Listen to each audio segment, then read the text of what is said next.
Well, I recently read that some form of the phrase, be not afraid or do not fear, appears in the Bible exactly 365 times. Now, I don't know if that's really true. I didn't go and count it all by myself, but I love the idea that for each and every day of the calendar year, God is letting us know not to let our fears get the best of us. Now, we are certainly living through a time of great fear and uncertainty, aren't we? And I want you to know that it is totally okay. In fact, it's totally normal to be having thoughts of worry and fear right now. Even Jesus himself experienced fear. In the Garden of Gethsemane, on the night before his arrest, Jesus was in agony and fear, so much so that he was literally sweating drops of blood. Remember, Jesus was fully human, just as we are, and so he totally understands firsthand our feelings and thoughts of worry and fear. Now, some people on the spiritual path mistakenly believe that if we are having thoughts and feelings of fear, then our faith simply must not be strong enough. But I want to remind you, faith is not the absence of fear. Faith is the mastery over fear. And that is what Jesus was trying to demonstrate to the apostles in today's gospel reading. He was trying to teach them, and he's trying to teach us how we can become masters over our fears. As we just heard, the apostles are in a boat during a storm. They're worried and panicked and in fear.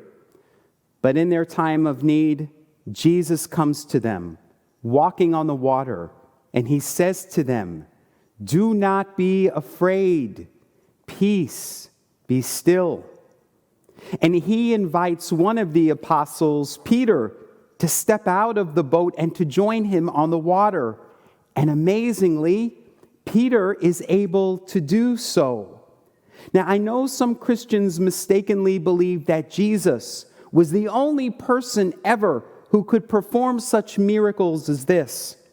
But not only does Peter walk on the water, the Bible tells us that the early Christians performed many more miracles, such as curing the blind, healing the sick, and even raising the dead.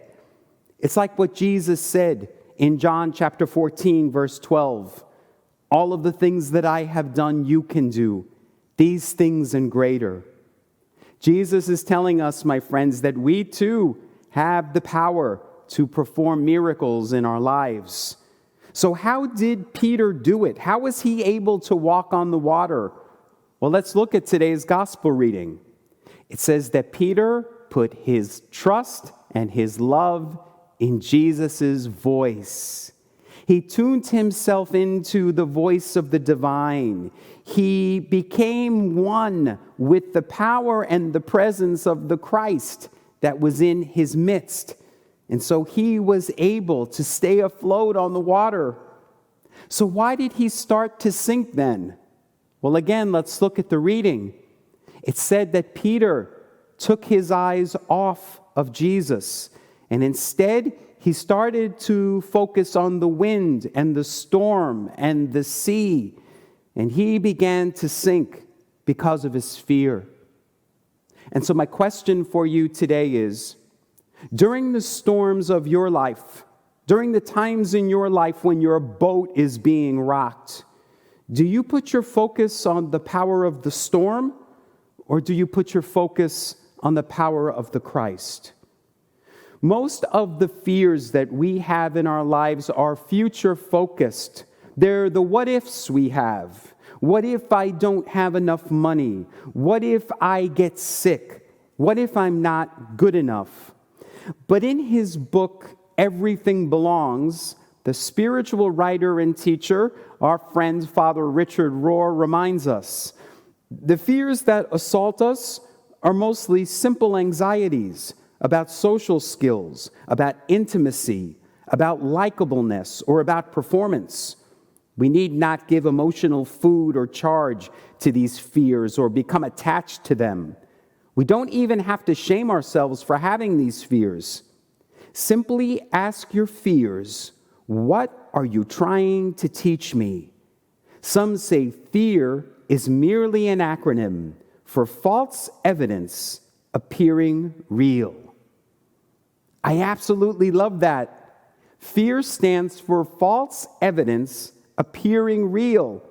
The what-ifs that we have in our minds are not real. They're false evidence. And that is why fear is merely an illusion. Our words of integration and guidance today, which Sue read for us, come from a wonderful book called A Return to Love by the contemporary spiritual writer and teacher Marianne Williamson. In the book, she says, "Nothing binds you except your thoughts. Nothing limits you except your fear. And nothing controls you except your belief." And so, my friends, during the times in your life when your boat is being rocked, when you're caught in a storm of worry and fear, do as Peter did. Attune yourself to the voice of the divine. Put your focus not on the storm, but on the power and the presence of the Christ. Shift your thinking from doubt to faith, from fear to love. When you do so, you place yourself in the eye of the storm. Think about a tornado. There's lots of chaos spinning and swirling around. But within the center of that storm, there is a place of calmness, stillness, and peace.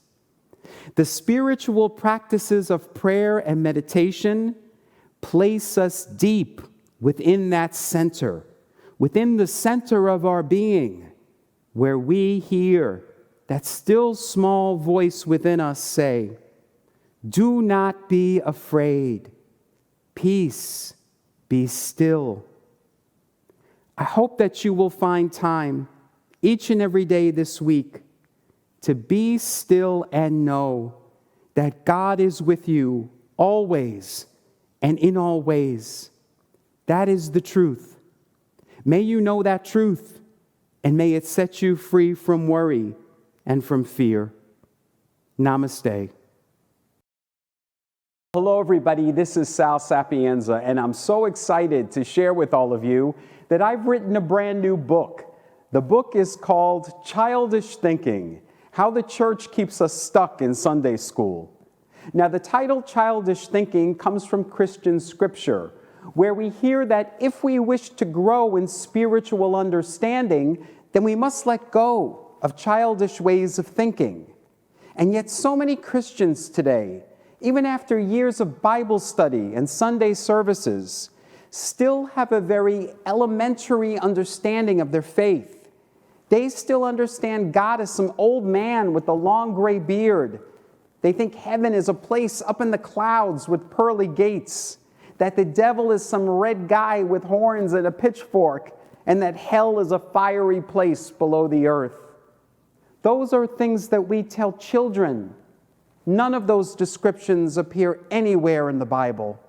And so in Childish Thinking, I try to dispel many of those misnomers, and I explore topics such as God, Jesus, heaven, hell, sin, prayer, and resurrection from the higher perspectives of ancient Christian mystics and contemporary progressive theologians.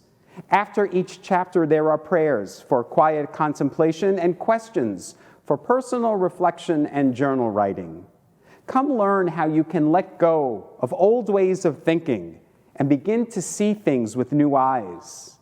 Come and learn how you can finally graduate from Sunday school.